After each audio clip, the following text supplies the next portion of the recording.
আসসালামু আলাইকুম, সবাই কেমন আছেন? আলহামদুলিল্লাহ আমি ভালো আছি। অনেকদিন পর একটা ভ্লগ নিয়ে হাজির হয়েছি। আমাদের সবার নাস্তা শেষ। এখন সায়ানের নাস্তাটা আমি দিয়ে দিচ্ছি। আজকে খিচুড়ি বানিয়েছিলাম, তো একটা ডিম দিয়ে ওকে দিয়ে দিচ্ছি। আজকে ছুটির দিন যেটা হয় যে সকাল সকাল উঠতেই দেরি হয়ে যায়, তো নাস্তাও অনেক দেরি হয়ে যায়। আর এই দেরি হতে হতে সারা দিনটাই যেন দেরিই হয়ে যায়। তো নাস্তা খাওয়া শেষে আমি টেবিলটা একটু পরিষ্কার করে নিচ্ছি। টেবিল সাধারণত আমি শুকনো একটা ন্যাকড়া দিয়ে অথবা কোনো সময় পানি দিয়ে ভিজিয়ে মুছে ফেলি। তবে আজকে একটু গ্লাস ক্লিনারটা দিয়ে নিচ্ছি। মাঝে মধ্যে এইটা দিই, কারণ এটা দিয়ে খুব সুন্দর পরিষ্কার হয়।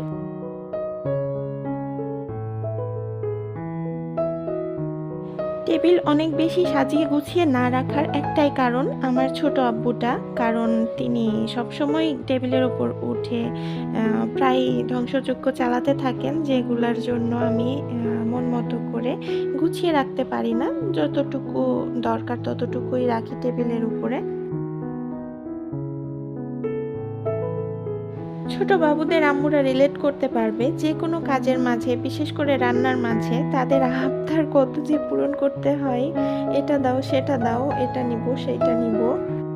তাই সায়ানের এই আবদার অনুযায়ী ওকে জুস দিয়ে আমি রান্না বান্নাটা শেষ করে নিচ্ছি।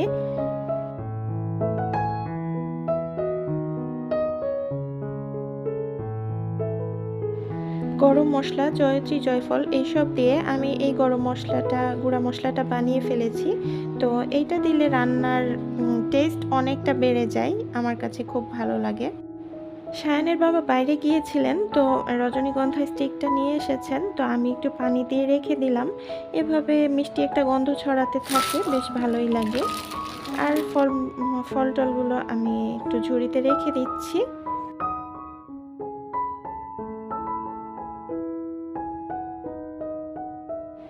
আজকে যেহেতু শুক্রবার অনেকটা দেরি হয়ে গিয়েছে, তাই খুব বেশি রান্না করিনি। মাংস রান্না করেছি আর এই যে ভাজাটা করে নিলাম, আর এটা দিয়েই আজকে খেয়ে ফেলবো। আর আজকের সবচেয়ে পছন্দের যে মুহূর্তটা আমার কাছে, সেটা হচ্ছে এইটা। বাবা ছেলে একসাথে নামাজে যাওয়ার চক্ষু শীতলকারী দৃশ্য।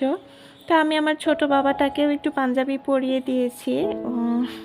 ওরা পাঞ্জাবি পরে ও যেতে চাই, তাই ওর মন খারাপ ছিল, এজন্য ওকে এখানে নিয়ে এসে একটু ঠান্ডা করার চেষ্টা করছিলাম। বাবা আর ভাইয়া একসাথে বাইরে চলে গিয়েছে পাঞ্জাবি পরে, সে তো আর যেতে পারছে না, তাই মন খারাপ, এটা সেটা দিয়ে ওকে ভোলানোর চেষ্টা করছি। যেহেতু আপনি এতক্ষণ পর্যন্ত আমার ভিডিওটা দেখছেন, আমার কাজকর্মগুলো দেখছেন, আমি ধরেই নিচ্ছি একটু হলেও আমার ভিডিওটা আপনার কাছে ভালো লেগেছে। যদি ভালো লেগে থাকে তো প্লিজ একটা লাইক দিয়ে দিবেন। আর চ্যানেলে নতুন হলে চ্যানেলকে সাবস্ক্রাইব করে আমার সাথে থাকবেন, কারণ আমার খুব বেশি সাপোর্ট দরকার। বিকেলে ভাবলাম একটু পাটিসাপটা পিঠা বানিয়ে নিই, সায়ানও খেতে চাচ্ছিল, তো এই যে এখন বানিয়ে নিচ্ছি। আপনাদের কার কার পাটিসাপটা পিঠা পছন্দ আমাকে কমেন্ট করে জানাতে পারেন।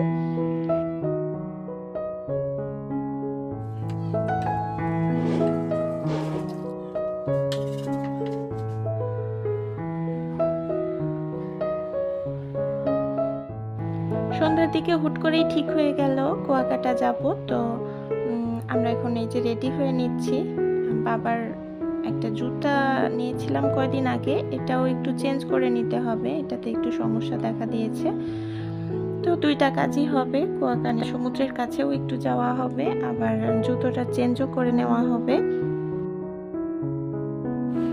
তো সাইফকে নিয়ে আমি খুব অল্প সময়ের জন্য বাইরে গেলেও ওর এক্সট্রা কিছু জামা কাপড়, ডাইপার আর হচ্ছে পানি বা সামান্য কিছু টুকটাক খাবার, এগুলা ওর জন্য সবসময়ই রাখি, কারণ এগুলা কাজেও লাগে।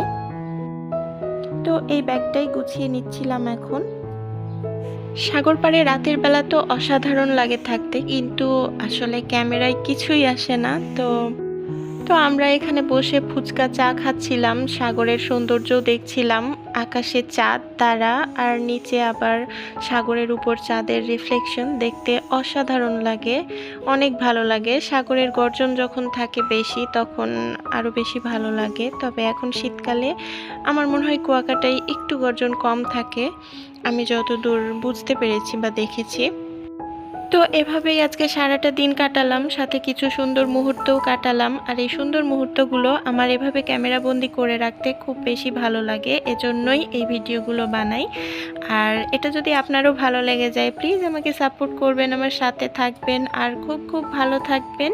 আজকের মতো এই ভিডিওটা এখানেই শেষ করছি, দেখা হবে পরের ভিডিওতে। আল্লাহ হাফেজ।